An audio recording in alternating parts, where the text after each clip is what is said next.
복된 소식 아름다운 소리 AM 1590kHz 시카고 기독교 방송입니다.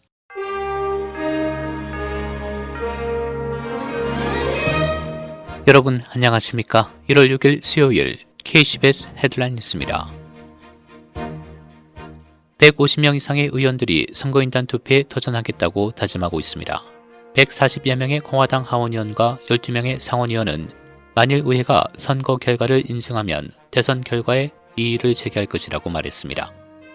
CBN 뉴스에 따르면 테드 크루즈 상원의원은 의회가 선거 결과에 대해 10일간의 긴급 감사를 승인할 때까지 합법적으로 인증된 것이 아니라며 결과에 대해 이의를 제기하는 노력을 주도하고 있습니다. 크루즈는 지난 3일 한 언론과의 인터뷰에서 우리는 공정한 질의와 이에 대한 공정한 감사를 받아야 하며 이러한 주장을 무시할 것이 아니라 해결해야 한다라고 말했습니다. 마이크 펜스 부통령은 선거 결과에 대해 이의를 제기하려는 노력을 환영할 것이라고 말한 바 있습니다. 트럼프 대통령은 선거를 인정하지 않았지만 조 바이든 당선자는 1월 20일 대통령으로 취임할 예정입니다. 루이빌 켄터키의 남침내 신학교 학장인 앨버트 몰러는 신실한 그리스도인이 프로 초이스는 될 수 없다고 말했습니다. 신학자인 그는 생명을 귀중한 가치로 여기는 프로라이브는 성경과 역사가 낙태를 반대하고 있으며 신실한 그리스도인은 낙태를 찬성할 수 없다고 지난 4일 발행된 더 브리핑에서 말했다고 크리스천 헤드라인이 보도했습니다. 캐나다 온타리오에 있는 트리니티 바이블 채플의 장로 6명이 최근 대면 예배를 드린 후 코로나 바이러스 제한을 위반한 혐의로 $10,000의 벌금과 법원의 소환장을 선고받았습니다.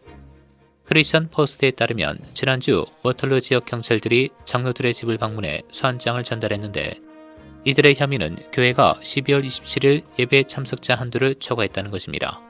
규정에는 실내에는 10명, 야외에도 10명이 참석할 수 있다고 언론이 보도했습니다. 시카고 흑인사의 정신적 지주로 인식되어 온 유명 백인 신부 마이클 플레이거가 교회에서 내몰릴 위기에 처했습니다.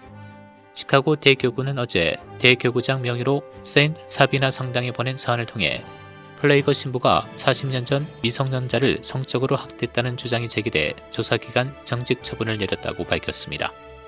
플레이거 신부는 1981년부터 40년간 시카고 남부 흑인 밀집지인 오번 그레시엄의 대형 흑인 성당인 세인트 사비나에서 봉식해왔습니다.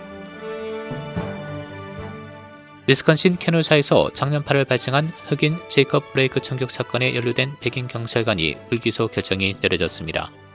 토니 에버스 위스콘신 주지사는 어제 결정은 끝난 것이 아니라며 우리는 보다 공정하고 보다 공평한 주 국가를 위해 흑인 인종차별에 맞서 싸워야 한다고 말했습니다. 앞서 주 방위군 측은 반발 시위 또는 폭동 재발 시 공공 안전을 지키기 위해 캐노사 경찰을 지원할 것이라고 전했습니다. 상원 다수당을 결정할 조지아 연방상원의원 선거에서 민주당이 2석 중 1석 승리를 확정지었습니다. 언론 등은 현재 민주당 레피엘 워녹 후보가 공화당 켈리 레플러 후보를 꺾고 승리했다고 선언했습니다. 워녹 후보는 50.6%, 레플러 후보는 49.4%를 기록했습니다. 한편 전 어서프 민주당 후보도 공화당 현역 데이빗 퍼듀 의원과의 격차를 벌리며 앞서 나가고 있습니다.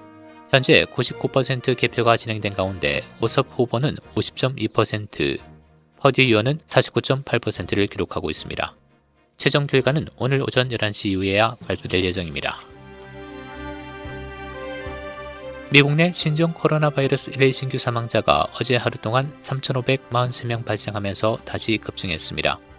올도 미터 통계에 따르면 어제 하루 최소 22만 6,600여 명의 신규 확진자가 발생해 현재 누적 확진자 수는 2,157만 9,641명이 됐습니다. 총 사망자 수는 36만 5,664명으로 집계됐습니다. 특히 캘리포니아주 보건당국은 코로나19 확산세가 특히 심한 지역의 병원에 취급하지 않은 수술을 연기하라고 지시했습니다. 명령은 앞으로 3주간 발효됩니다. 일리노이주 공중보건국은 지난주 감염률이 꾸준히 증감에 따라 현재 누적 확진자 99만 1,719명, 누적 사망자 18,562명을 기록하고 있다고 밝혔습니다. 주 전체 지난 일주일 평균 양성률은 8.5%로 11월 중순부터 12월 중순까지 꾸준히 하락한 후 지난주부터 다시 점진적으로 상승세를 보이고 있습니다. 대형 백화점 체인 메이시스가 올해 약 45개 매장을 폐쇄할 예정인 가운데 45년 된 시카고 워터타워 플레이스 매장도 폐쇄가 됩니다. 메이시스 대변인은 생산적인 매장에 집중하기 위해 매장 수를 줄이는 3개년 계획의 일환으로 작년에 125개 지점을 폐쇄한다고 밝힌 바 있습니다. 메이시스는 지난해 약 30개 매장이 문을 닫았습니다. 시카고 시내 과속 단속 카메라 기준이 강화돼 운전자들의 주의가 요망됩니다. 언론 보도에 따르면 시카고시는 오는 15일부터 시카고시 차량 운전 제한 속도에서 6에서 9마일 과속 주행에도 티켓이 시험 발부되고 3월부터는 실제 벌금 $35 티켓이 우편으로 발송됩니다. 로리 라이프 시카고 시장은 $12억 달러로 예상되는 시 예산 적자를 메우기 위한 방편으로 이 같은 과속 기준 강화를 시행하게 됐다고 밝혔습니다. 이스라엘이 전국적으로 3차 봉쇄를 준비하고 있다고 언론이 보도했습니다.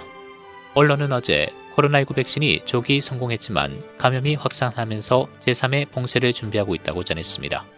이에 따라 이스라엘은 8일부터 비필수 사업장들을 폐쇄하고 출입을 집 반경 1km 내로 제한한다고 밝혔습니다. 영국 정부가 새로운 코로나19 입국 관리 정책을 공개할 예정이라고 밝혔습니다. 새 정책은 출발지에서 항공기 탑승 전 72시간 이내에 실시한 코로나19 음성 결과를 제출해야 합니다. 영국 정부는 자국발 변이 바이러스 때문에 이날부터 잉글랜드 전역에 3차 봉쇄 조치에 돌입했습니다. 날씨입니다. 오늘 흐린 추운 날씨 보이겠습니다. 낮 최고 기온 34도, 밤 최저 기온 30도. 내일도 흐린 추운 날씨 이어지겠습니다. 내일 낮 최고 35도, 밤 최저 31도입니다. 지금까지 KCBS 뉴스 박상준이었습니다.